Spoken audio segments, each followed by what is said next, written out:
Tonight we're talking about chapter 4, Pars Prima, Capitulum Quartum, Pars Prima. So let's all begin with our oratio initialis. In nomine Patris et Filii et Spiritus Sancti. Amen. Ave Maria, gratia plena, Dominus tecum, benedicta tu in mulieribus, et benedictus fructus ventris tui, Iesus. Sancta Maria, Mater Dei, ora pro nobis peccatoribus, nunc et in hora mortis nostrae. Amen. I didn't put it in this time. I'll probably put it in next time, but I'm hoping you're beginning to recognize a lot of the words. I mean, everybody knows what the Hail Mary is, but I'm hoping you're beginning to see the grammar, Latin grammar behind it. There's an AN, the first declension, first declension, first declension, second declension, first, second. That is actually the fourth, but don't worry about it. Third, and now we have the tui. I think do they do the tui, and it's somewhere in chapter 4. They add some of the possessives there, and then again, Sancta Maria, first declension, Mater Dei, the genitive or the possessive, etc. So probably. Maybe next time or pretty soon, I'm going to add in the Pater Noster at the end. Its grammar is a little more complicated, so I've stuck with the Ave Maria for a while because it's pretty easy to ora, the imperative. Yeah, we add the imperative this time, don't we? So the third person singular, which is what they've been kind of sticking with for the verbs, would be orat, and the imperative is ora. So anyway, agenda. All right, let's talk about num, nonne, and ne. Alex is not here. A bummer. Oh, well, huh. I'll probably have to repeat this. Oh, well, anyway. Since you all have a mind like a steel trap, it'd be pointless to repeat it again, right? Yeah, but my mind is closed. That's what I say. My mind is like a steel trap. Nothing gets in, nothing gets out. Exactly. Anyway, num, nonne, ne. Okay. These are yes, no questions. And this was prompted by Alex's question about where we can stick this ne. And my first reaction was, it always goes on a verb, because that's usually where I see it. And then I realized, speaking of Alex, his timing is impeccable. We'll let him join us. His ears were probably burning, so we were talking about him. We'll let him get all signed in here for a minute. Good evening, Alex. Let me guess, your ears were burning because we mentioned your name. No, I didn't. I just now jumped in, so I didn't hear anything, and my ears are not burning. Oh, okay. Well, I was talking about you in a good sense, because you asked the question about the ne ending. Oh, yes. Last time. Yes. I said something like, it goes after a verb, which is usually where it is. But in fact, we'll see it in a minute. I'm getting ahead. There's 3 ways to ask a yes, no question in Latin. Non sum improbus. How come you say there's 4 ways? No, there's not 4 ways. There's 3 ways. That's what you have on the sheet. In Latin, there are 4 ways. I'm sorry, there are 4 ways. Excuse me. You're right. Thank you. I was okay. You're driving me nuts. Too late. No, he's just keeping. I've already missed my bus stop, huh? It's a short trip. Exactly. Ooh, good one. Good one. Anyway, I meant 4 ways, but I was thinking of the 3 the 3 beginnings of the sentence. So anyway, and when I say a yes, no question, I mean the answer is yes, no, affirmative, negative, It's not like who is buried in Grant's tomb or anything like that. It is a, Est Britannia Insula, is Britain an island? So anyway, now English has a way of, Wouldn't that more properly be, is England not an island? no, ne just means, makes it a question. Oh, okay, Yeah. thanks. The num and the nonne is, and I'll get to it. In fact, let me finish the slide here. Anyway, English has so excuse me. English will play with the words a bit in order to indicate focus and expected answer. But Latin has some parallels, but it's also has some significant differences. So there's voice or punctuation. So if I said Marcus puer improbus est, I'm asking a question. So just like if I said, Marcus is a bad boy, question mark. And you can't get that from the text. Remember the movie My Cousin Vinny? They're reciting the teenager's quote confession at the trial. And even though when he was being, I don't know if have you ever seen My Cousin Vinny? No. Yeah, that's a great movie. It's a great movie. Anyway, this teenage boy is being accused of robbing a store, and when the cops are talking to him, he says, they said, you robbed the store. He goes, I did that. Well, when they went to trial. No, he didn't say that. He said, He told the tuna. you shot the so-and-so. Or And what? Yeah. And so he asked the question, I shot the so-and-so. Yeah, I shot the so-and-so. And then at the trial, it's read out as I shot the so-and-so. It's Yes. the difference between the interrogative and the declarative. Yeah, and in English that you Being have to, offered as declarative when it was the interrogative. right. You probably would great not make that example. mistake in Latin. That's a great I was example. Yeah, but Michael, you say when you do the old Latin translations, they don't have the punctuation. So No, they don't. And so this that makes one, it hard then, doesn't it? yeah, you Sometimes. generally do not see this one. You generally don't see this one. Okay. It's kind of rare to see that one, but it can occur. It can occur. Okay, but with the modern. Very context dependent. Okay. And you may be charged with murder if you don't get it. So then there's just the simple ne. Est ne Marcus puer improbus. Now you're just asking a yes, no question. There's no particular, well, we'll talk about what the focus is with the ne in a minute, okay? Because depending upon where you put the ne, that is where you are emphasizing. And as I said, we'll get to the slide and we'll go through it first. Nonne just expects the answer in the affirmative. Nonne Marcus puer improbus est, meaning, hey, he's a bad boy, right? Num means you expect the answer in the negative. So you might say num Marcus puer probus est, meaning Marcus is a good boy, right? And the answer is, well, no, let me get to the examples in English here.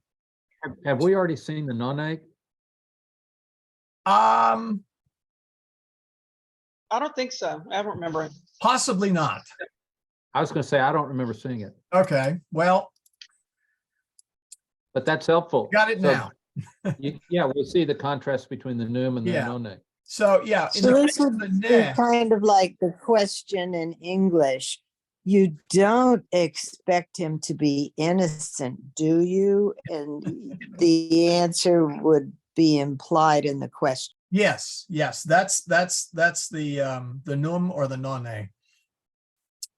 Let's stick with the ne for a moment. It can go at the end of most words. namely verbs, nouns, adjectives. Okay. So, but where you, and it's always the first word in the sentence. Okay. But where it goes is the focus of the question. And this is something it's very hard to reproduce in English except by the tone quality. So if I just said, Esne Marcus puer improbus, I'm just asking if he is. There's no judgment in there. It's yes or no. But if I say Marcus ne puer improbus est, is Marcus an impudent boy? So the focus there is particular on Marcus. So in English, you'd kind of have to hit that Marcus pretty hard. You could all say, so puerne improbus Marcus est, which would be, is Marcus an impudent boy? So the emphasis is there. So depending upon what word you attach the NE to, that is where you are emphasizing it. The Okay, second, Can I ask you a question? Sure. Okay, so bringing up the question that I had asked you in the last class where it says, and I hope I'm saying this right, Magnine sunt fluvii Africae. So there, the emphasis, if I understand you correctly, is on the large as Right. opposed to Africa. So Right. if you wanted to say Africa, then you would have the nay at the end of Africa as opposed to or if the emphasis was on something other than the large, then you would have the nay somewhere else. Yeah, the focus is a large river. You're interested in large rivers. Okay. Right. In Africa. I mean, we can't leave poor Africa out of the sentence, but the Right. emphasis there is, in English, you may say, I don't know, you might say something, are there, really, are there big rivers in Africa? Right. Sort of question. So it leads to a lot of overtones that English just sort of, we have to add in a bunch of words and also tone of our voice. Now Latin does use tone. Okay, don't pretend it doesn't. But It's just that most people think of a language such as Japanese as being tonal and English as not, but there are cases where we use tone, where we do not use different words. You can take two different sentences and the emphasis tells you exactly what's being asked. yeah. Oh, did you just drop out? I think. Because she had enough more tone on the end of No, her sentence. no. Oh, there we I'm are. still There we here. are. You disappeared for just a second there, Jen. Whoop. Oh, Oh, magic. you're back. There we go. I'm not muting you. No, I'm muting and unmuting myself. Oh, okay. I see what was going on. But yeah. Although when they say Japanese is tonal, you have to watch that a bit because a tonal language has to do with like if you were singing it in a minor key, it means one thing, and if you're singing it in a major key, it means a different word. So it's a little bit different, but yeah, kind of along that line. So anyway, that Chinese has that really bad. Yeah. Oh yeah, Chinese is very, in fact, it's not unusual for two Chinese to actually draw on their hands the word that they mean, with the Chinese caricature to make sure that they're both talking about the same thing. Yeah. So, I tried learning Chinese once. I dropped it after about a summer. yeah, well, maybe someday. Okay, so Maybe. anyway, that is ne. So yeah, I can go anywhere.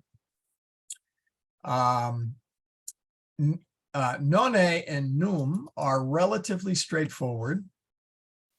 So none is you're expecting an answer in the affirmatives. So you would say nonne Marcus puer improbus est. Best way of saying that maybe in English is Marcus is a bad boy, isn't he? Or surely Marcus is a bad boy. I mean, there's a couple ways you can ask that. And the answer, of course, would be in the affirmative, Marcus puer improbus est. Excuse me. Num, on the other hand, expects the answer in the negative. So num Marcus puer probus est is surely Marcus isn't a good boy, is he? See? And the answer is Marcus puer probus non est. So you take the puer probus est and or really the phrase part of the declarative part of the sentence, and then you negate it. So if you're asking your parents for money, use nonne. Well, no, Michael, what I'm understanding you is that these two sentences are saying the same thing. It's Yes, just they two are. It's just two different ways of saying. Two different ways of saying it. Yes. Okay, got it. Yes. And English, you can get really wrapped around the axle. How many of you seen the movie Clue? Besides me, Long time ago. Well, there's a part there where lots and lots Colonel of time. Mustard is asking the butler a question, and the butler says yes, and Marcus and you know, it's almost like a who's on first routine, where the problem is in English, certain questions, to affirm the negative, you have to say yes, and to affirm the or affirm the positive, you have to say no. But then you can turn that around, and by the time you get all done, you don't know whether it's yes meaning no or no, Right. yes. There's a lot of yes meaning no questions. Yes, we have no bananas. Yeah, exactly. Yes. Yeah. So anyway, so those are those three. And I know you've had num, and we've had the ne. Might not have had none yet. But you'll get it Hey, soon. Michael? Yeah. Real quick, in that, the one, new Marcus pure probus est, all you have to do is just change the verb and make it a negative verb, non est. Yep. And that's it. I mean, you know, okay. I just want to make sure I'm getting. Michael, Yep. is the nay, so far as verbs go, we've only used the nay for the to be verb. Is it ever used with non to be verbs? Oh yeah. Yeah. Okay. Yeah. Okay. Yeah. In fact, where Jesus asks Peter, do you love me? Diligisne. Do you love me? So yeah. Yeah, it's any verb. Okay. And any pretty much any verb, any noun, adjective. You would not use it on a preposition. You would not use it on a well, as I said, just about any noun or adjective or verb. And then just to follow up on something that Teresa was asking, that you typically did not see a question mark, so the nay was the way of helping you understand that there was a question being asked. Yeah, and that was true in the spoken language as well. Yeah, simply Latin is a fairly concrete language. What I mean by that, it's So if it was truly a concrete language, there would be a yes and a no, and there wouldn't be all this necessity for the way you asked the question. So actually, my question was probably answered by the way in which it's asked. But why isn't there a yes and a no? Is it because you didn't need it because of the way the questions were asked? ooh, now that is a good question. No, I think because you simply repeat the statement. So there's really no, Okay. So it's the way the question. and by the was way, asked. yeah, well, okay, slightly wet concrete. Hasn't quite firmed up. No, they did have other ways of saying yes and no. Okay. Vere, truly, certe, certainly. We'll get into some more vocabulary similar to what English is, but it is not a yes or no exactly. Let's see. In fact, let me try Well, something. yeah, that makes sense. Certe and vere. Yeah, here, let me, oh, you probably can't. Or perhaps a word that means ridiculous, or that doesn't. make Yes, sense. yes. A positive or negative answer.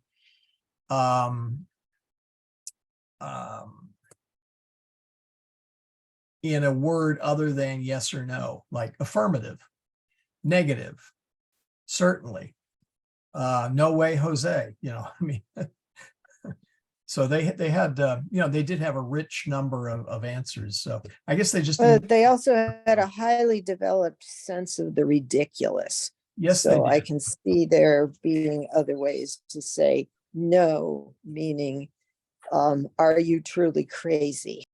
Yeah. Oh, yeah. Okay. And Laura asked a good question here is, could you answer the questions in a way other than expected? So no. All right. Let's say you thought,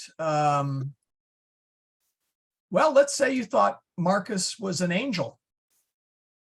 Okay. And you disagreed with that. Well, then you would take out the nom. You would say, or you might say minime, which means not at all. Think of the word minimum. Minime, Marcus puer probus est, meaning no, not at all. Marcus is a good boy. So yeah, you I can thought answer them differently. meant only a little bit.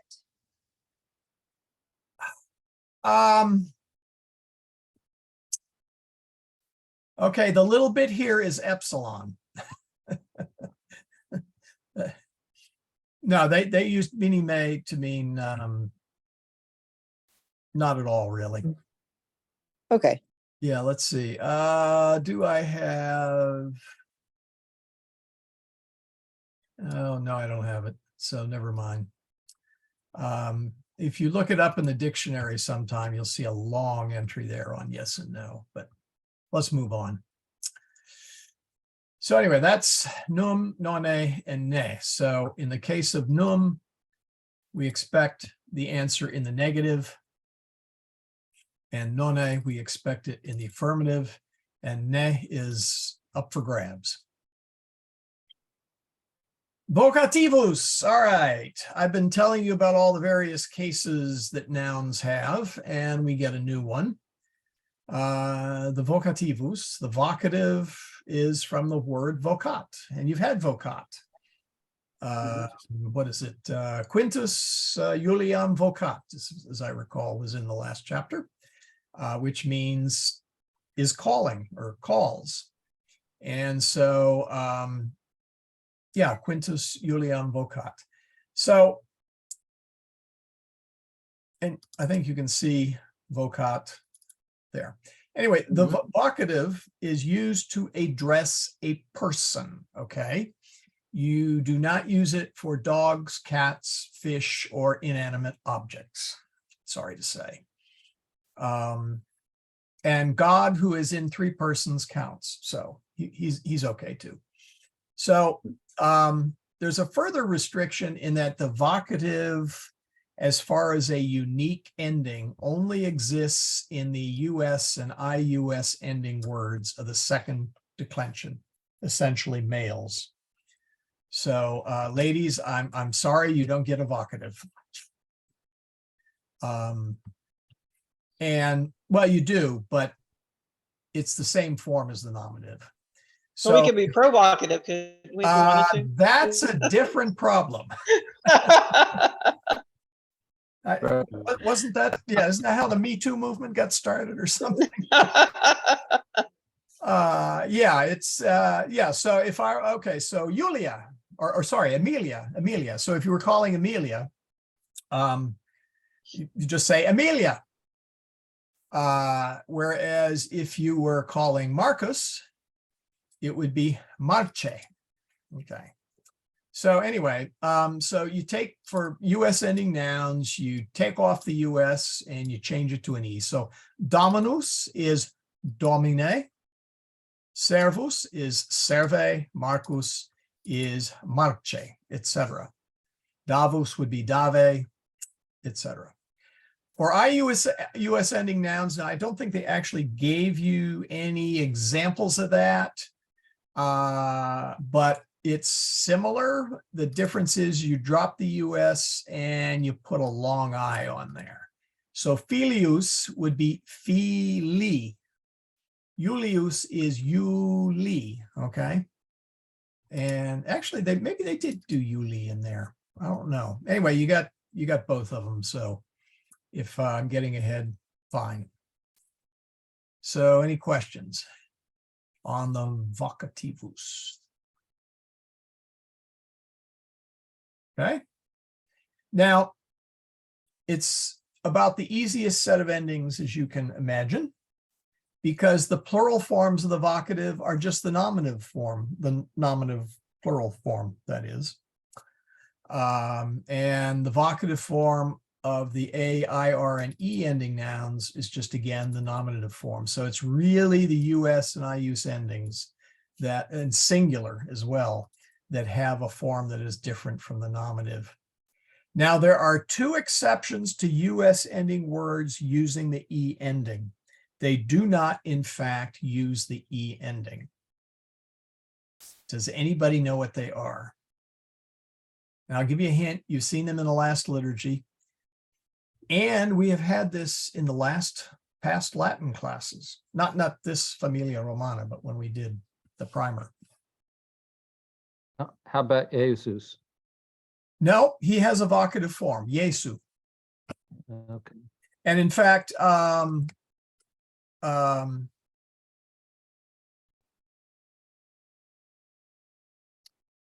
we use it. I'm trying to remember. But you said exceptions ending in using the E ending. Right. Oh, all right, right. You got me there. So I'm not wrong. You're right. You got me there. Okay. I should be careful what I say around the lawyer, shouldn't I? Sorry. What I really meant was, okay. What I really meant was, well, no, actually, I do mean this. Oh, Jesus is, all right, no. How about It's Dale? not yes, it's Yeah, that's right, yeah. All right, Are there 3. 3 exceptions now? Pardon? How about All right, the exceptions. Deus and Agnus do not use the E form. You could Oh, add one more word to that. Frances pasted it in already. She would, yeah, okay. Yeah, sorry. Now, the Agnus Dei is the one that everybody should probably be familiar with. Agnus Dei, qui tollis peccata mundi, Lamb of God, you who take away the sins of the world. So Agnus does not, we don't say Anya, and we do not change Deus to Dei. Now, in classical Latin, they did actually use that. They would do that. So if you run across it in Cicero, that would be, that would be fine, but at least in ecclesiastical Latin, we do not do that. It is Deus. And this, by the way, is the opening line of when you do the liturgy of the hours of the divine office. Deus in adiutorium meum intende. Domine, see, we got it there. Ad adjuvanda me festina. Literally means, oh God, reach out and help to me. Oh Lord, make haste to help me. That's in the Chapel of St. Michael too. Yes, So, actually, well, it's also in the Rosary. so if I, Michael, Go ahead. if I understand you correctly, so Deus and Agnus do not change their ending Right. in the vocative. Okay, Right. so really, if you want to go back to your previous statement about the 2 exceptions, Yeah. what you really mean, if I understand you correctly, is there are 2 exceptions. There are only 2 exceptions to US changing their ending Yes. instead of using the E ending. So Yeah. that's what you should change that to. Yeah. I'll change that to Changing- something. Yeah. Changing their ending. Yeah, exactly. And I think it was Teresa, you had a question? Somebody else had a question? No, No? Okay. I thought I heard another question. So, I know what I was going to say. Yeah, actually, if you look at the way the Italians recite the rosary, they do it differently from what we do. Now, because of the popularity, or maybe I should say the ubiquity of the US and the English language, you will see them adopting our method from time to time. But the traditional Italian rosary did not have the tail on it. They started with the Deus in adiutorium meum intende. And I forget if they recited the creed at that point or not. I think they recited the creed, but there are actually some differences. But so that they don't start with the Our Father and the creed and all that stuff. yeah, no, they don't. And if Interesting. you listen to a YouTube video, well, they're probably going to do it in Italian. Yeah, you can find examples of it. But moving along. So what we have here is genus, numerus, and casus, gender, number, and case. So we've done the nominative where X is X, like Britannia insula est, or is X, Britannia insula X est. And we've seen the A, the US, and the UM. We've had the genitive or the possessive, and that's what I mean, X's, apostrophe X or of X. We've seen the genitive. We've seen the accusative, okay. And we have seen the ablative. Not really. Fluvius in Italia, the river in Italy, or Roma in Italia est, where we make the A long, and if it's masculine or neuter, then it's an O. We're actually going to come back to that. It's either this chapter or next. But now we got the vocative. It's someone poking around. The ablative is described as an object of a preposition, if that helps anyone keep it straight. We'll Or with, in, by, that kind of thing. We'll get to that. We'll get to that. Okay. Right now we have to use it after in. And but Teresa's right, you're going to use it after prepositions all over the place. Let's see. Plurals, we really haven't had many of them yet, but I'm throwing them in here. And as you can see, the nominative plurals and the vocative plurals are exactly the same. So anyway, nominativus means it is the subject. Genitivus means possessive. Accusativus is direct object. So it is the recipient of a verb. So we had Marcus pulsat Juliam. Marcus hit Julia. So Julia has to be in the accusative because she's the one getting hit. Marcus has to be in the nominativus because he's the one doing the action. And then the vocativus. We really haven't had the, I left out the dativus. Oh well. Well, I guess I did that intentionally because we haven't had it yet. We will pick that up in, I don't think, well, it's not in this chapter. I don't think it's in the next chapter, but we'll get that pretty soon. The dative is what is the indirect object. And we'll talk about that when we get to it. Oh, I'm getting ahead. So does everybody understand the nominative, the genitive, and the accusative and the vocative? Yes. Or forever hold your peace. Well, maybe not forever. All right, verbs, verba latina. Okay, I'm going to do a little bit of reviewing here. Latin verbs, like English verbs, have person, mood, and tense. Person is kind of straightforward. First person, second person, third person, both singular and plural. No real difference there. Moods, indicative, imperative, and subjunctive. Well, what a mood is best described as what the speaker's reaction or mood is within the context of the sentence. Indicative simply means you're making a statement. Britannia insula est. You're saying Britain is an island. That's in the indicative.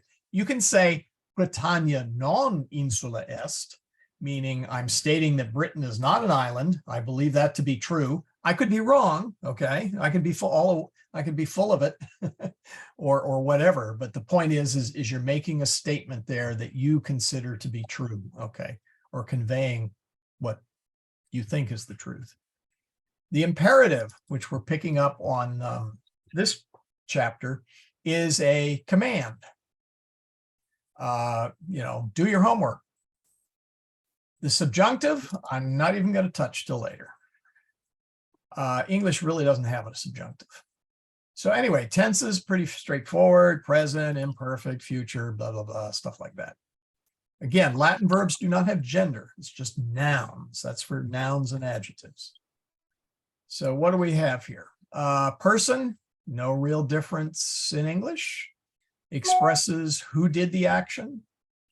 Moods, almost no different. It expresses the manner in which the action is perceived by the speaker. Okay.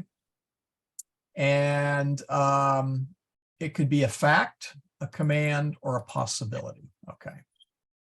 Tenses, as I said, when the action occurred. So yeah, those two slides are redundant. Anyway. Now, this is the important part. Nouns decline, verbs are conjugated. There are 4 verb conjugations, and when I introduced declension, I noted that a declension is how you take the nouns and go through the various cases. Well, for verbs, it's called a conjugation. And there are 4 verb conjugations or pattern endings of the verbs, And so the Familia Romana sort of skirts around the issue a little bit. They've introduced them in chapter 4.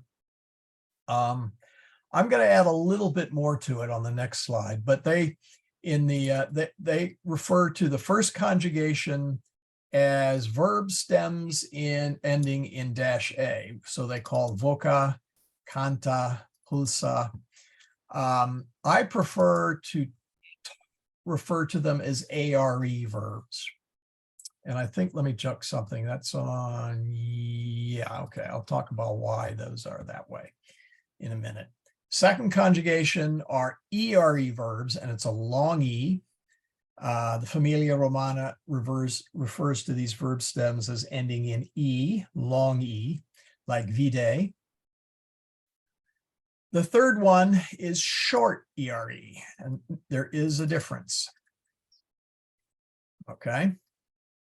Even for people who speak Pius X, there's a difference. The Familia Romana reverts to these as verb stems ending in a consonant, and they have PON, SUM, and disched for ponit, sumit, and dischedit. Ponit is to place, to put, sumit is to take up, and dischedit is to leave. Third conjugation are ERE verbs, and they're sometimes called I stems because the E is swapped for an I. So you notice how this is ARE, these are A's, these are ERE, long E's, these are ERE, short E's, and oh my goodness, they're all a bunch of I's in here. So, and that's because the E is swapped for an I. So that's why they're sometimes called I stems. Then the fourth one is back to normal, the IRE, veni, audi, dormi, stem ends in I.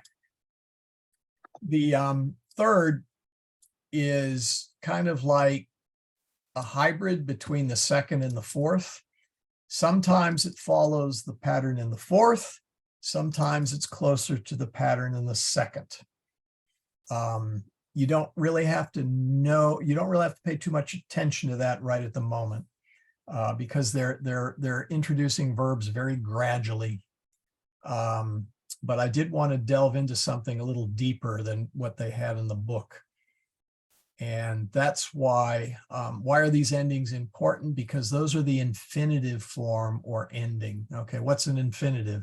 Well, that's to plus the verb: to call, to walk, to eat, to learn, etc. So the infinitive form shows the basic conjugation the verb belongs to. If you go to a dictionary, you will often see that ARE, ERE, short ERE or long IRE endings as part of the entry for the word. And we'll get more about that. But for now, I just want you to realize vocat, he calls, he, she, it calls. Voca means call. The verb form or the infinitive is vocare, to call. Cantat, canta, cantare, to sing. Pulsat, pulsa, pulsare is to hit, to strike, actually to pulse. Okay, that's where we get that's where we get our word pulse, pulsing. It's can be single or repeated, but generally it's just a single strike. So you see, any questions here? Vocare, cantare, pulsare. I'll do the other ones in a minute.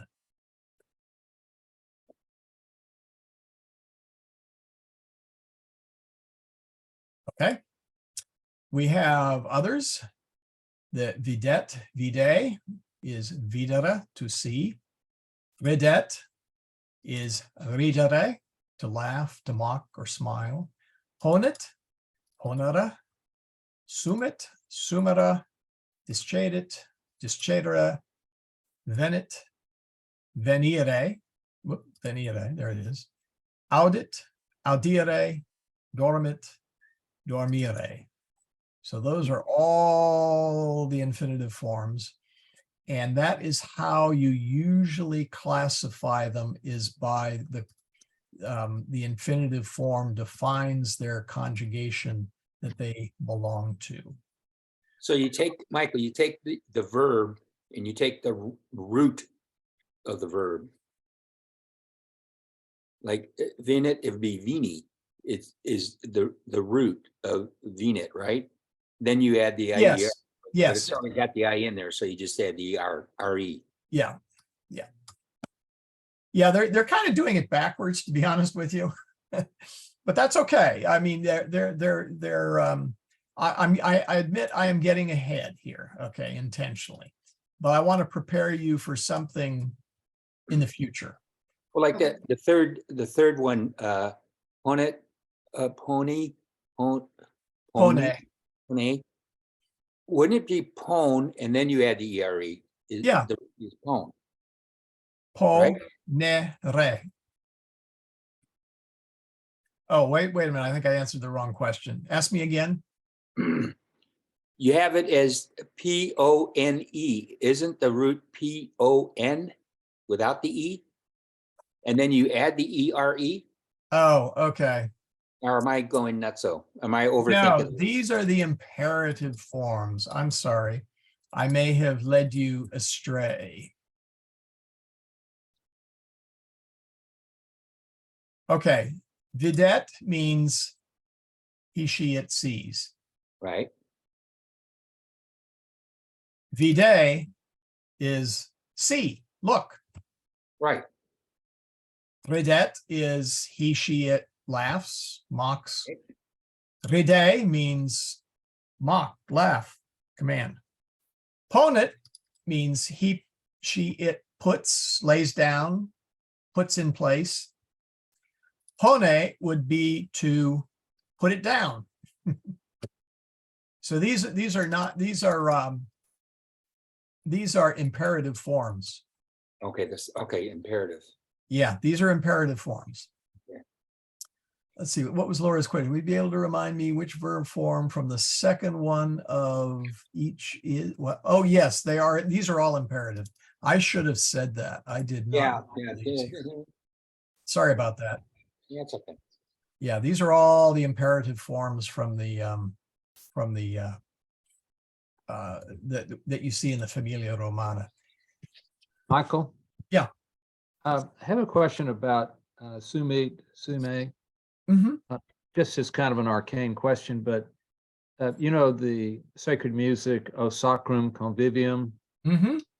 The second line is in quo Christus sumitur. Now, sumitur there is in the passive. And I'm just curious, given that the only translation I've seen of this is what you're saying, to take or take up or lay hold of. The common translation of that is received, in which Christ is received. Yep. Is that a bad translation? No, that is perfectly good translation. Okay. Okay. Yeah. Okay. The blessing before meals. How many people know it in Latin? Kind of know it. Okay. I can read it. I'll put it that way. Yeah, well, that's okay. Yeah, it goes, Benedict Domine nos, bless us, O Lord, et haec tua dona, and these thy gifts, quae de tua largitatis sumus sumptuari. The sumptuari is a whoop. Can you still hear me, Laura? Did I get cut off? She just got back. Can anybody hear me? Yep. Yeah, Oh, we can okay. hear you. Okay. Anyway, there's a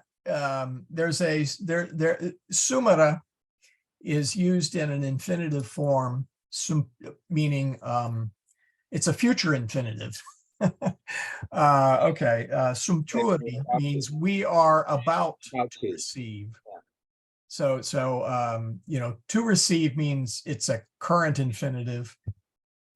To have received is a past infinitive. Well, we have future infinitives, and Latin has the turi or the turris is a future infinitive. So yeah, to take up, to lay hold of. The reason I used it here is this is the sense they're using it in the Familia Romana, but to use it in the sense of receive, as in receive communion, is perfectly legitimate. Okay, I just wanted to clarify.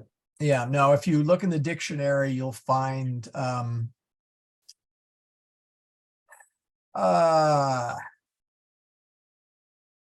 it has a relatively rich range of meanings. All right. Anything else on this chart?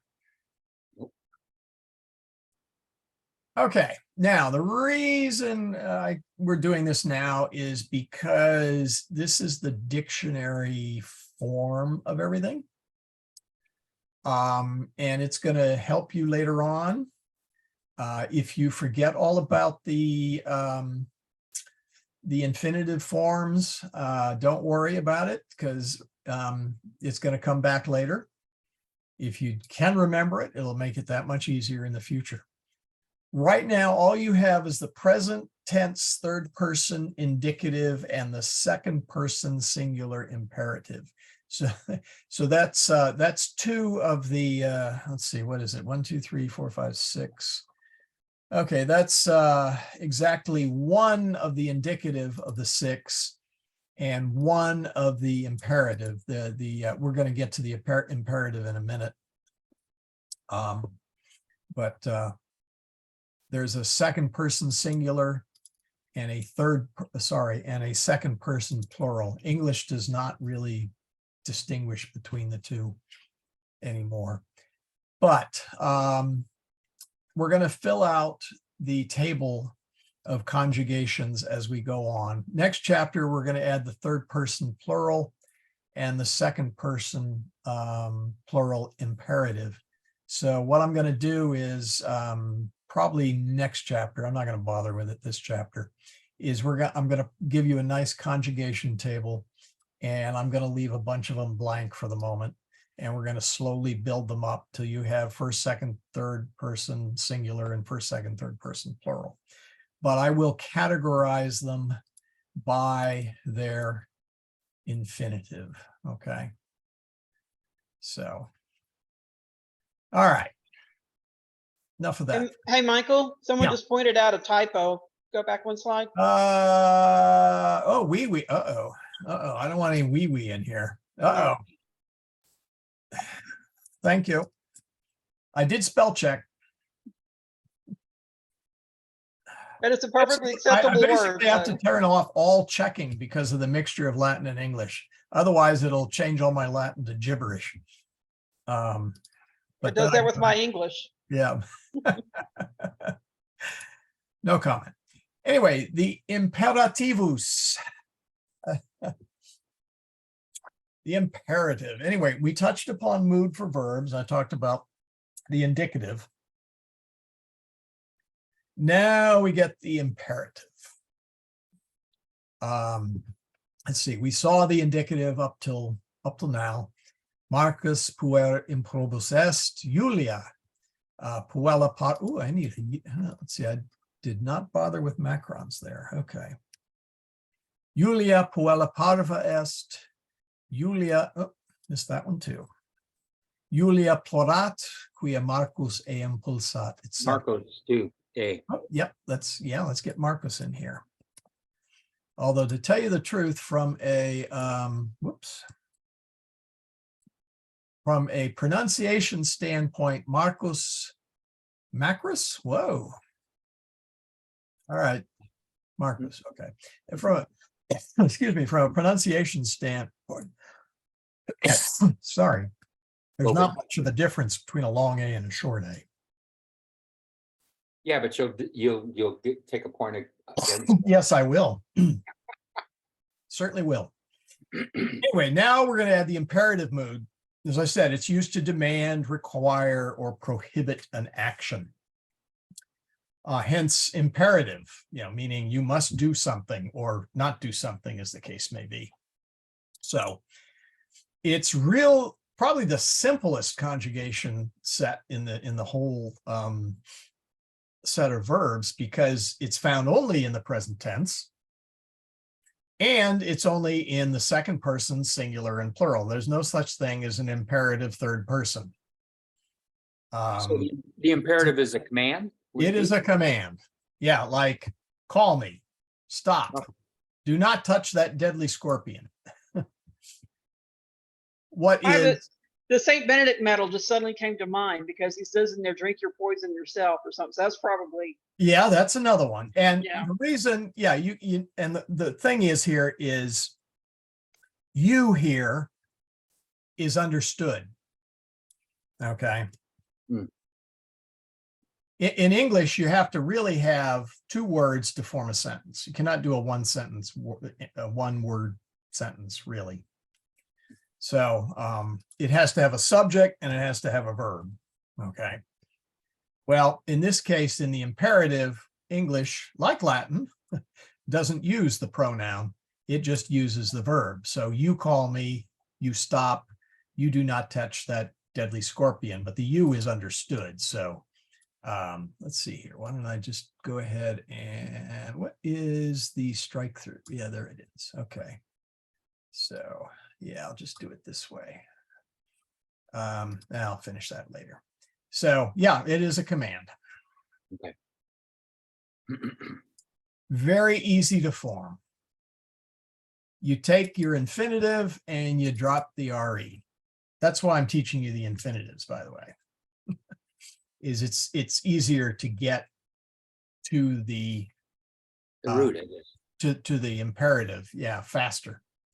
So vocare, well, you drop the RE. Voca, call me, voca me. Mhm. Videre, vide, what? Vide dominum, see the Lord. Ponere, pone, to take. Pone, or sorry, to put down. Sorry, sumere is to take up. Pone is to put down, place. Pone pecuniam, Why wouldn't it just be pone, P-O-N-E? I mean, P-O-N. because it's The pone. E is telling you that it's the infinitive. Yes, the stem.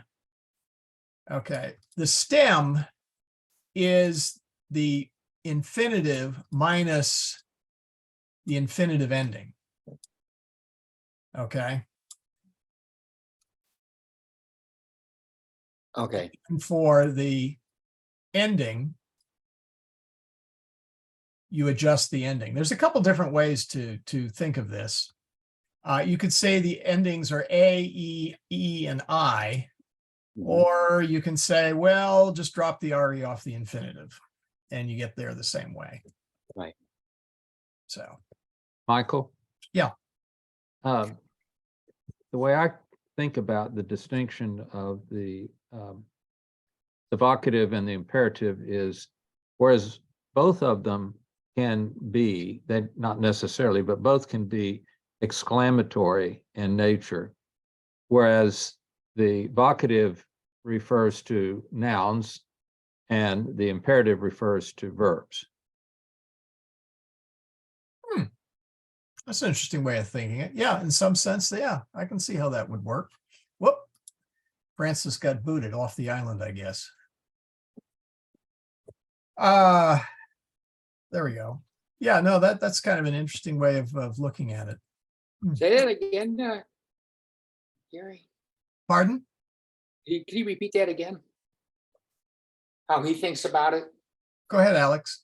Well, I was just saying, since we're covering vocative and imperative in the same lesson, it can be confusing because oftentimes in both instances, you're dealing with some sort of an exclamation, something that ends with an exclamation point.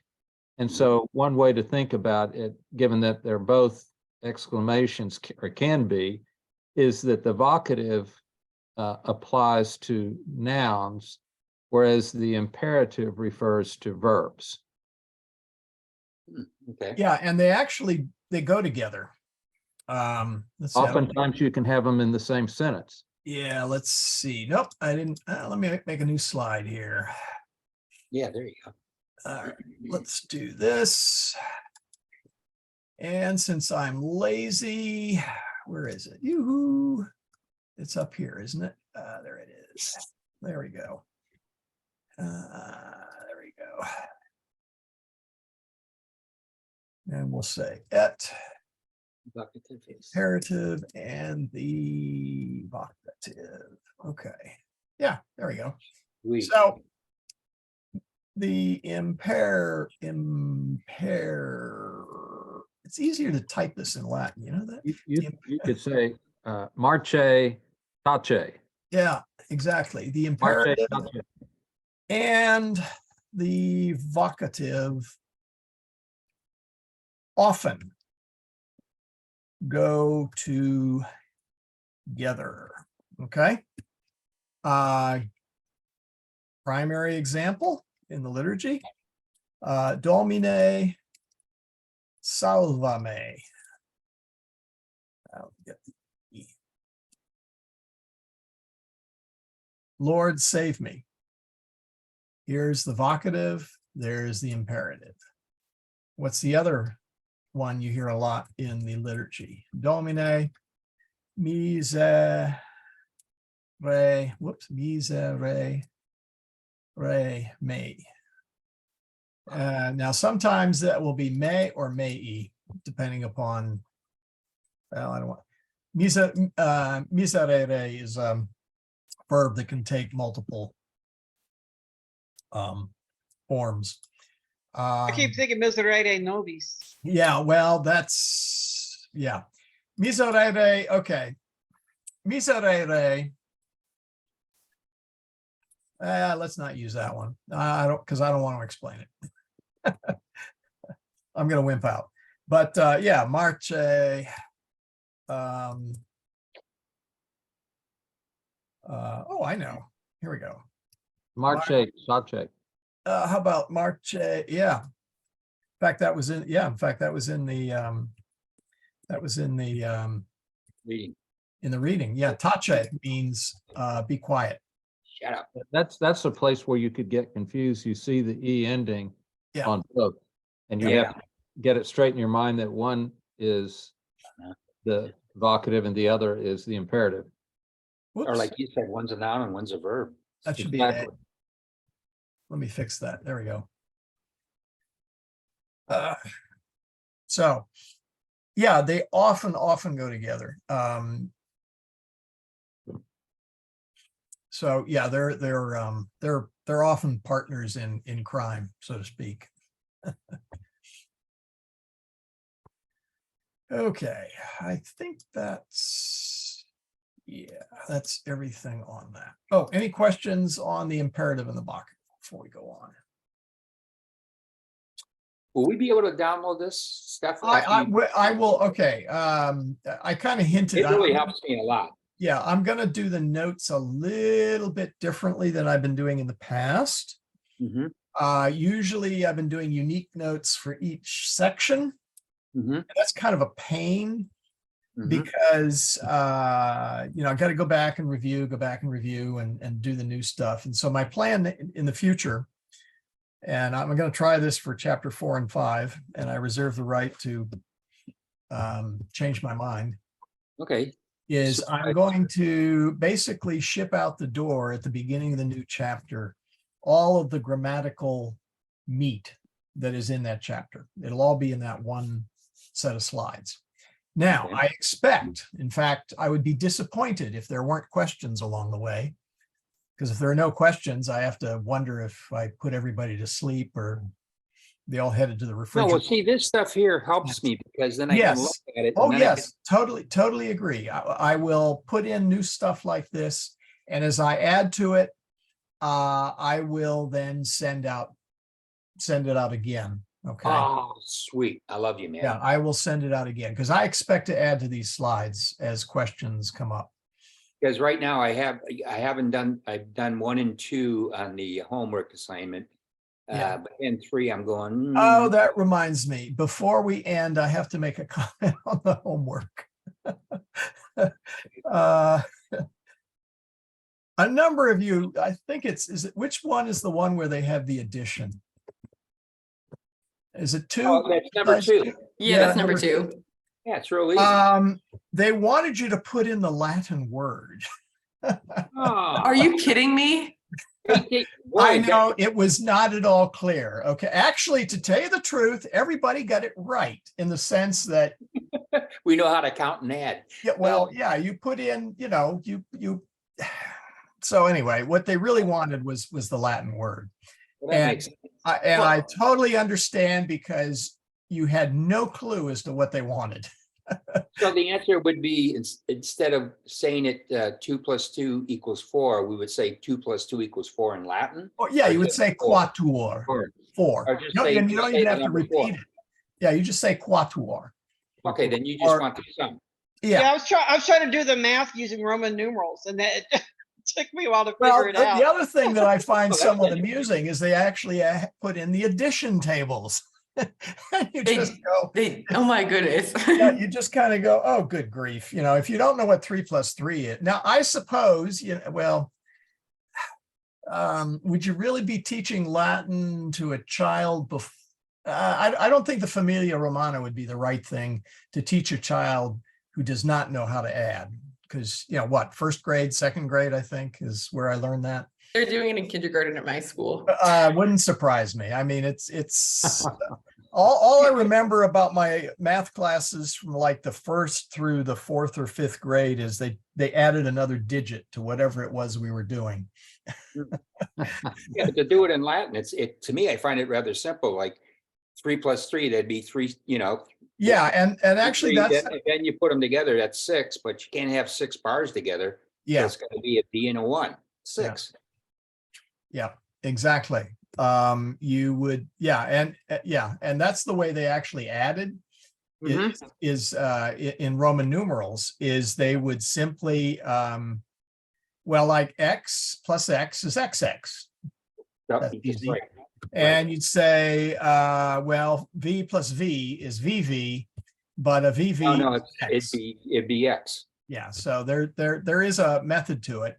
Correct. Subtraction is pretty straightforward.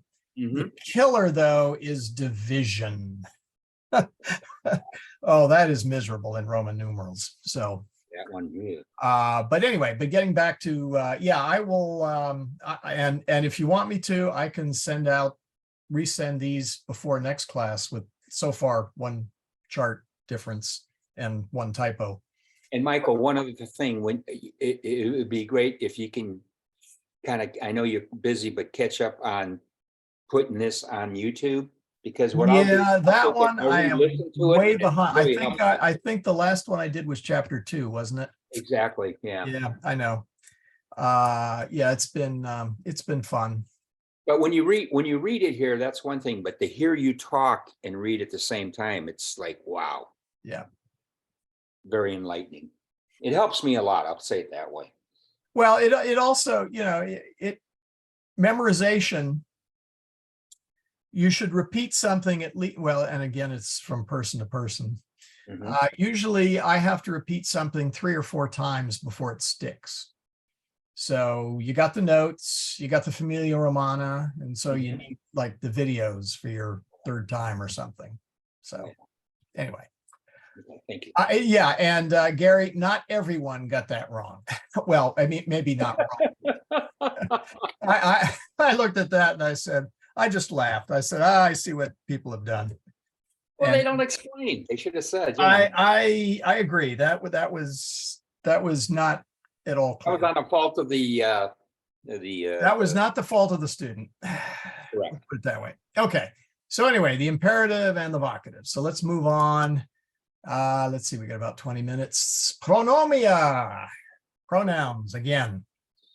Now, we've seen a number of them. We've seen me for me, te for thee, eum for him, eam for her.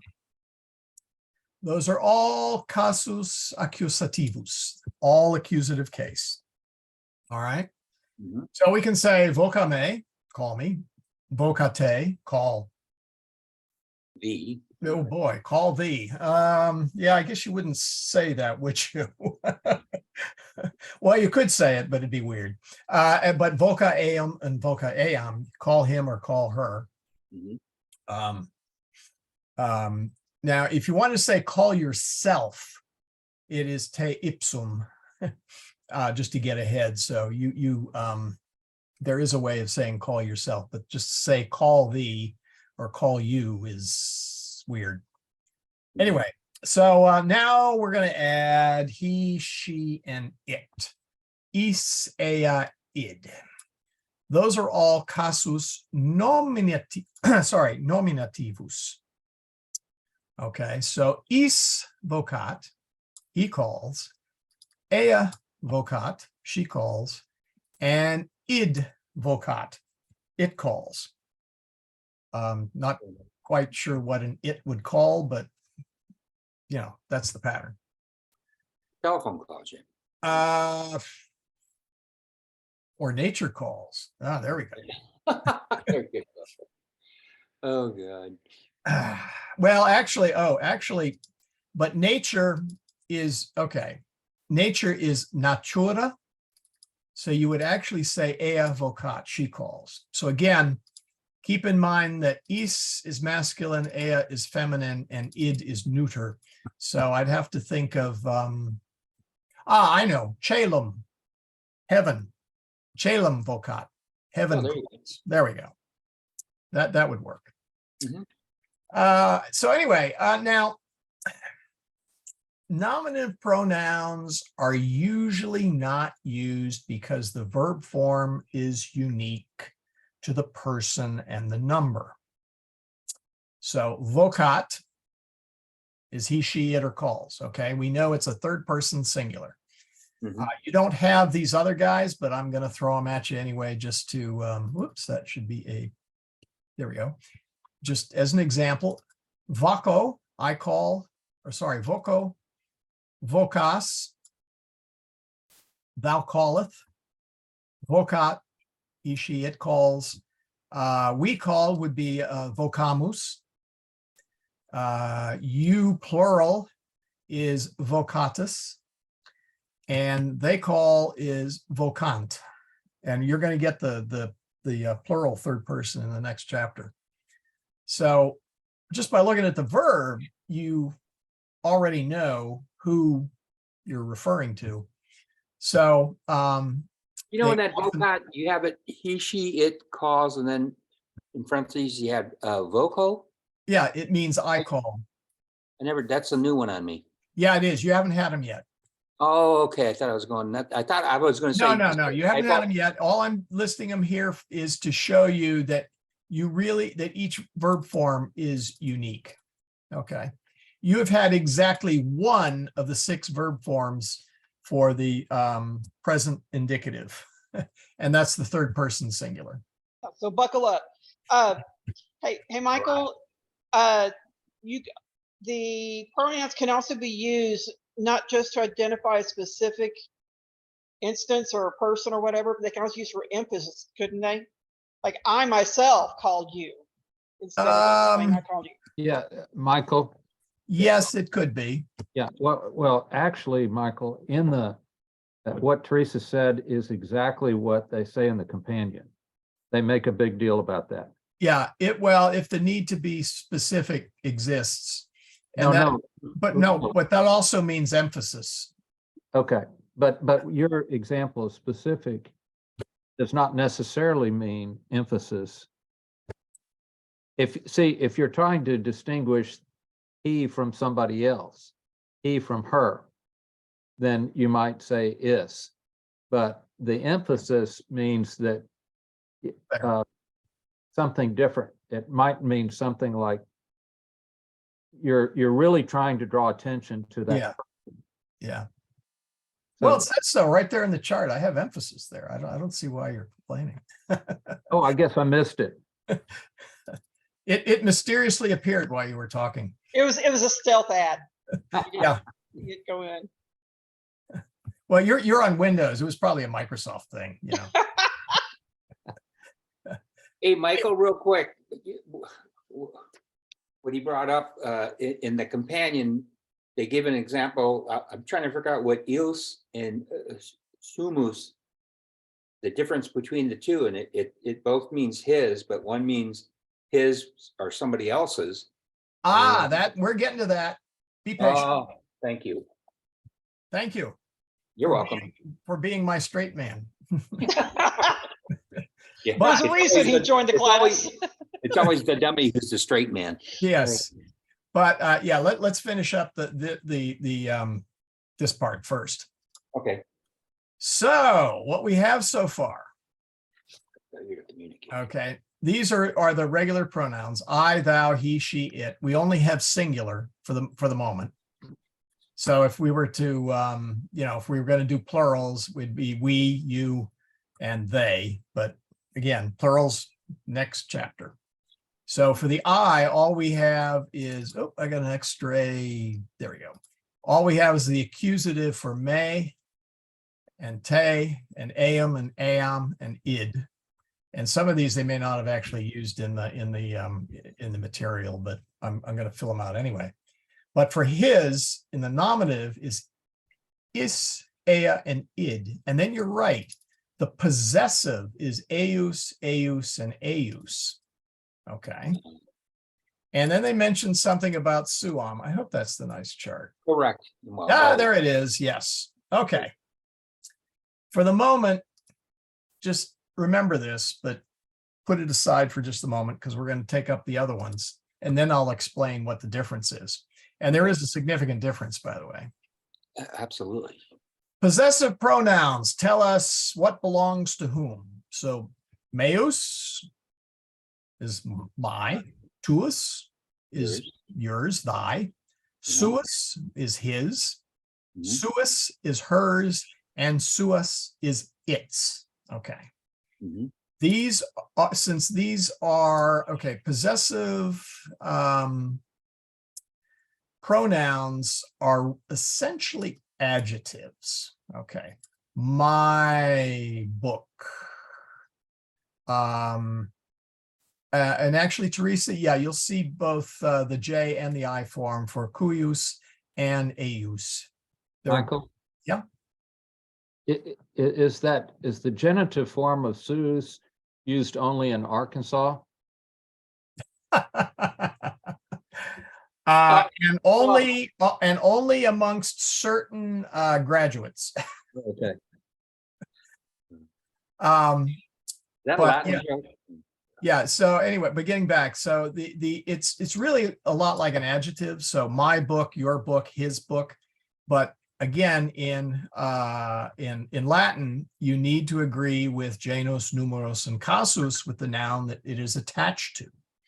So his book would be liber suis.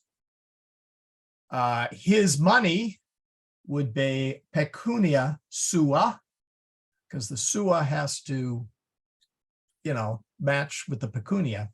So really, if you just say sua, sua, suum, you don't know whether in English, whether you would map that to his, her, or its. You would have to derive that from the context. But Mhm. these are the nominative, the genitive, and the accusative form. Okay. So what's the difference? I think that's on the next one. Oh, no, let me finish these up on the possessives. So again, it needs to agree in gender, number, and case. So filius meus est, he is my son.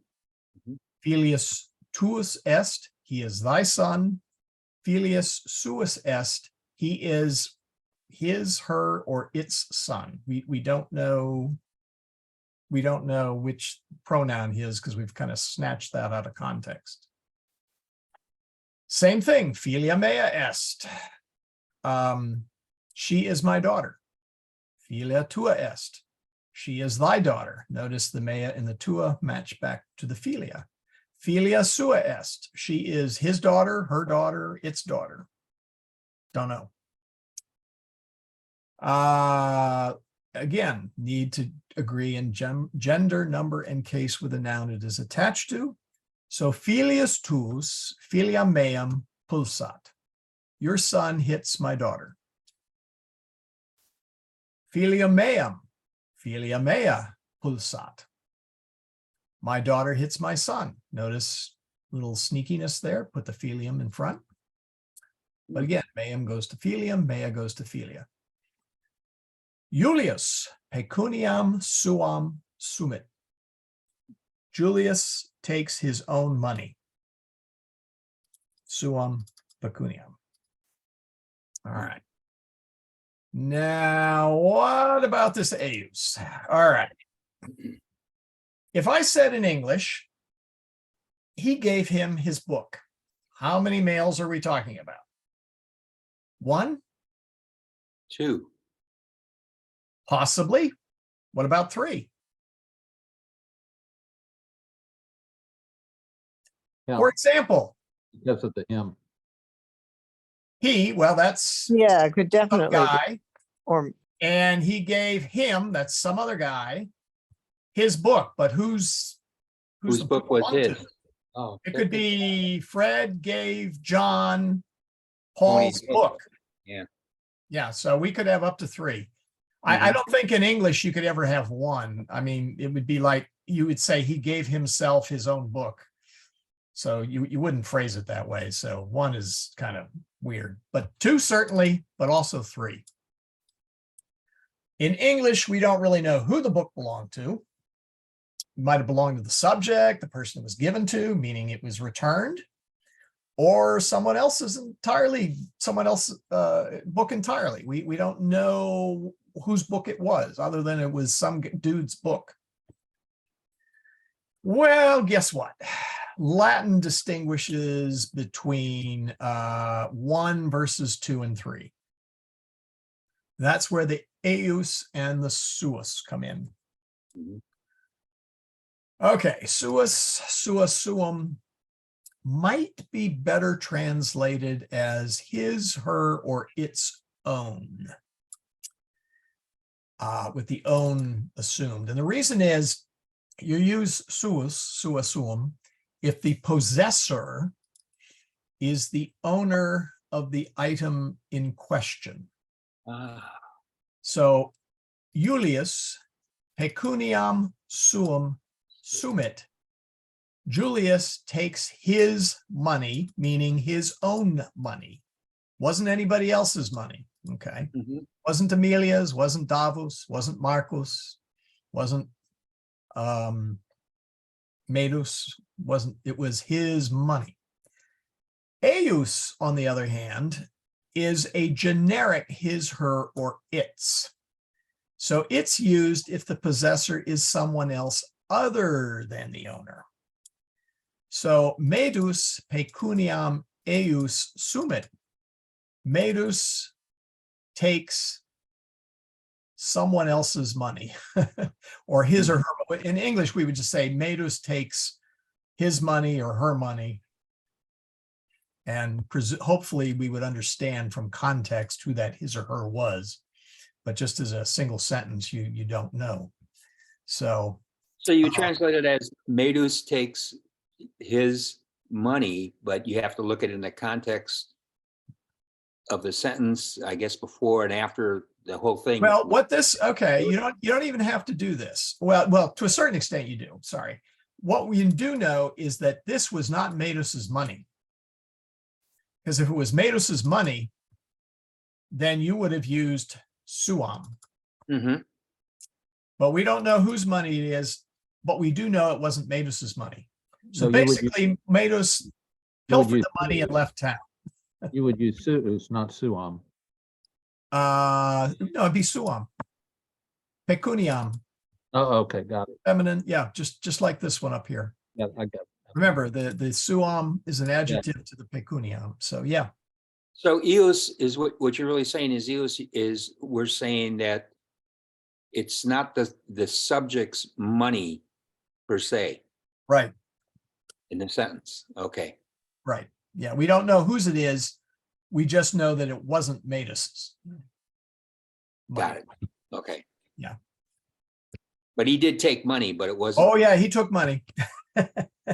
And I believe in chapter 6, we find out what happens. I think that's what they said in the, I haven't Yeah, read yeah. chapter 6 yet. I've actually Yeah. read chapter 5. I try and stay a chapter or two ahead, but I haven't found out yet. No, it says in there that Yeah. before you'll find out in 6 to solve who did what to whom. Yeah, and all I can say is a slave stealing a master's money in ancient Rome, not good, folks. Yeah. Lose a hand on that one. Well, if you were thrown in prison in ancient Rome, it's because you were going to be executed. Yeah. Now, not all crimes were punished by execution, but basically prisons were not, today, if you steal something, you go to prison for what, 5 years, a year, 10 years, 20, whatever. Oh, 5 minutes and then you're out. Yeah. Well, that's because they didn't really lock them up. I mean, Well, they your did. relatives No, could visit, there you was know? a hole. There was a hole in the ground that you were thrown into. Oh, that kind. I was thinking. The Mamertine prison. And basically, you better hope that you had a relative that would come and feed you.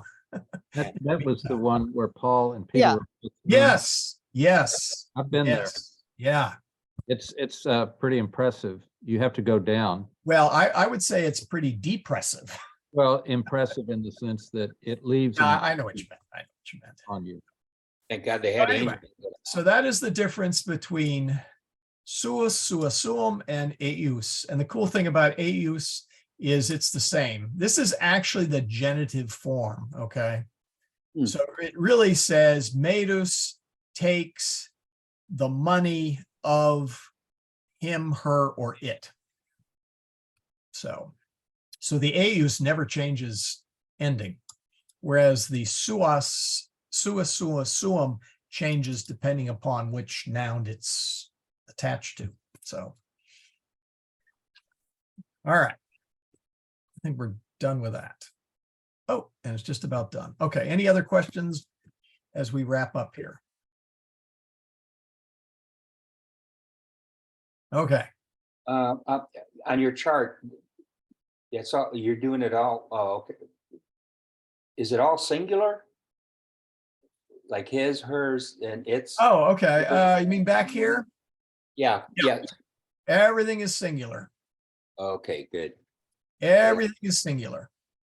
Okay, that one, but then the next one after that one, This is singular. this is all singular too. Yeah, my, thy, his, her, its. Do you see any Oh, yeah. ours or yours or Okay, my brain's breaking down. there? Okay. Yeah, no, we're sticking with singular.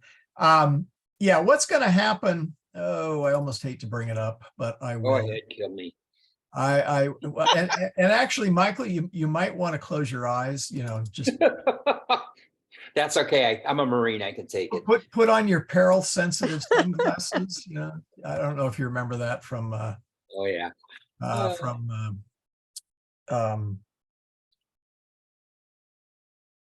Oh shoot, the answer is 42. Hitchhiker's Guide to the Galaxy. There we go. There Put you on go. your peril Yeah. sensitive glasses. Yeah. All right, let me go ahead and do a quick share here. Okay, so what you're going to see here, this is tables that I've done. I may reformat these slightly, but this has got all the forms of singular and plural, and I have a whole bunch of them. There's second declension and third declension, and oh, actually, I take that back here. Let me do this. Let me do this.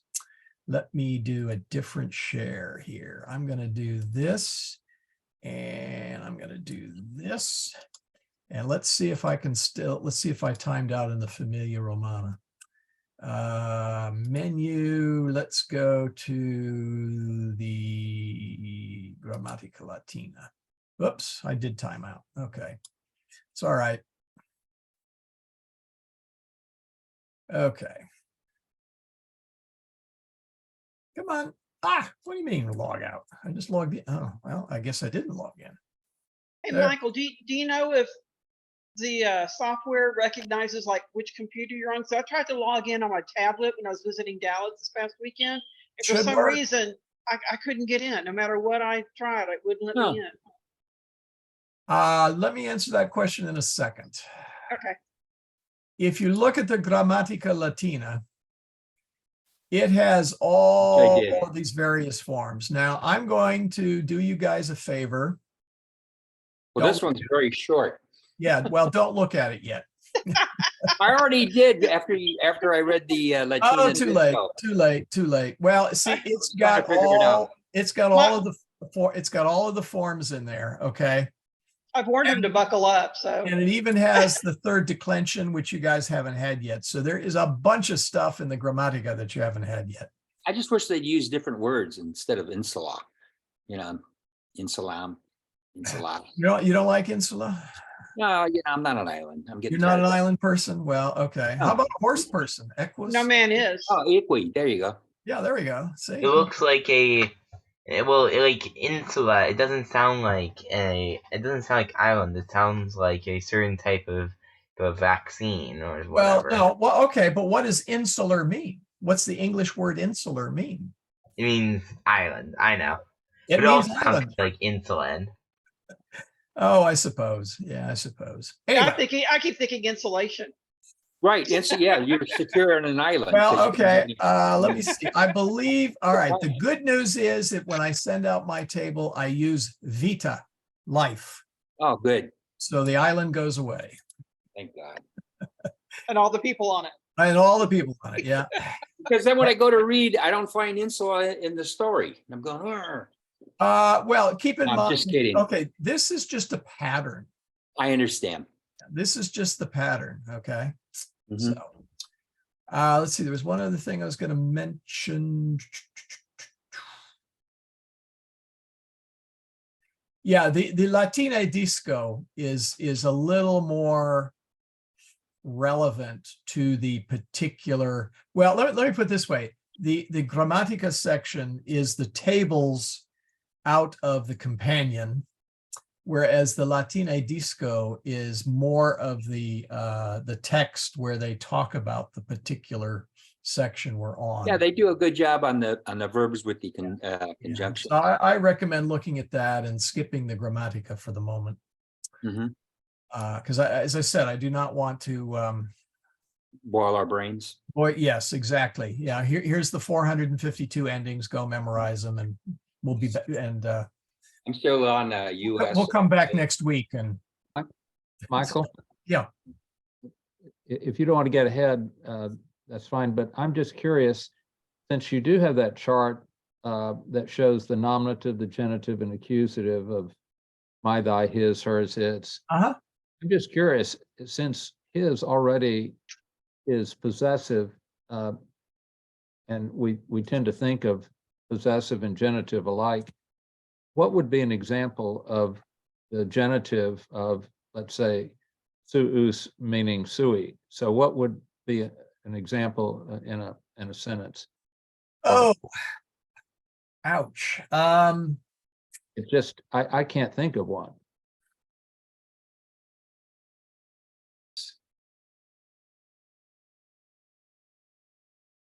Okay. You've laid down the challenge. Let's see where The gauntlet has been thrown. Gauntlet Would it has be, been thrown to wait, me. would it be something like of his book? Yes, that's where I was where going. Yeah, that or yeah. Let's see, where shall I put it here? I'll put it here. Let's do a new slide. And yeah, let's just throw it in here. All right, so it's just the of, Yeah, it'd be that's all. Liber. Let me make that a long U. Julius, Julii, the book. Oh boy.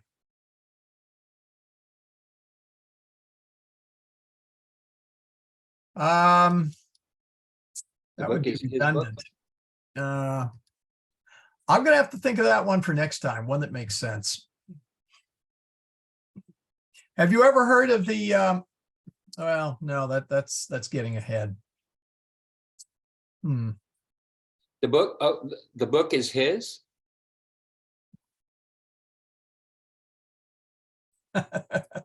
There we go. But maybe with the sentence before, you're talking about.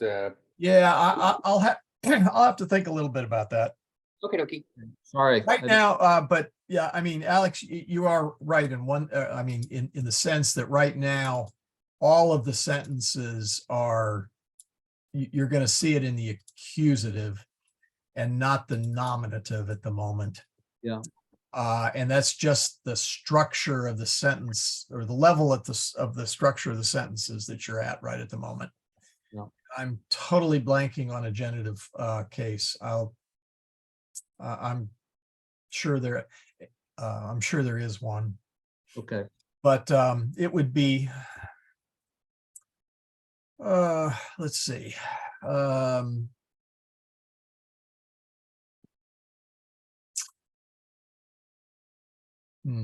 No, sorry, can't think of it. Well, the book of his, That'll be my assignment for next week. the book of his is the same thing as his book. Yeah, that's what I realized. I was going to say the book of Julius his, and I go, wait a minute, that's redundant. Yeah. That would be the book of his Julius, which, Right. Well, okay, actually that might work. Actually, now that I think of it, Liber, the book, we'll throw in Marcus, M-A-R-C, the book. Whoops, sorry. That's what happens when I hit the wrong key combination. Okay. M-A, isn't it? Ah! I cannot type tonight. Hold on, let's try that again. Option A, R, C, I. Okay, that would be the book of Mark. Right. Right. That would be the book of his Mark. The book of his Mark. Not Bismarck. That's a pretty strange thing. Yeah. No. Suppose Would I it be said, like the Mark no, belonging suppose to? I said the book of his son, Mark. Or more likely, I know a John and you know a John, and it's your John. Yeah, that's what I was just about to say that. Yeah. Let's do it this way. There. The book of his son, Marcus. U.S. Shouldn't that be US? Yeah, Marcus. There you go. Yeah. That works. Wait a minute. The book of his son. Well, let's just leave the mark. There we go. The book of his son. In fact, we could say Julius, come on. Yeah, Julius Onet. There we go. All kinds of fat fingers tonight. Yeah. Oh, wow. Good grief. I think my typing skills have expired. Whoop, that should be an I. There we go. Yeah, there you go. Yeah, Julius. Oh, left out the U. Good grief. Julius ponet liber filii sui. Julius took the book of his son, or his he son's. put the book of his son. Whoop, Yeah, perfect. you're right. We want to assume it. Oh, wow. I've definitely expired. All right. Julius took the, well, really in English, we would say his son's book. There. Hmm. And we really do mean Julius's son here, because that's filii sui. Right. Mhm, that Makes sense, Alex? So, Okay. All right. So homework. Finish up chapter 1, 2, and 3 if you haven't. Chapter 4, the Familia Romana, part 2. And the exercises are 5 through 9, which may seem a little stiff, Yeah. but 5 is really easy because it's eus or sum. Where did my little, hold on here, my chat window vanished. How sad. 6 is the vocativus. Basically, it is putting an E on the end or an A or whatever is for the vocative form. So that's real easy. Mhm. 9 is your typical questions. 8 is not too bad. Those are endings. 7 is the one that will probably trip you up because they are looking for verb forms and you need to figure out, exactly what it is they're asking for. I had to figure out a little bit myself on that one, but do try to get through as far as you can through 9. And again, do read the Latine Disco. There we go. We'll make that italics. Okay. That does still make me laugh. I'm ready for disco. Well, this is one case where disco in Latin means something totally different than that of English. I'm just trying to think of Donna Summer singing in ancient Latin in front of That would be different. that would be different. All right, here we go. All right, let us mute everybody. And we will do the final prayer. In nomine Patris et Filii et Spiritus Sancti. Amen. Ave Maria, gratia plena, Dominus tecum, benedicta tu in mulieribus, et benedictus fructus ventris tui, Iesus. Sancta Maria, Mater Dei, ora pro nobis peccatoribus, nunc et in hora mortis nostrae. Amen. So with that, the class is over.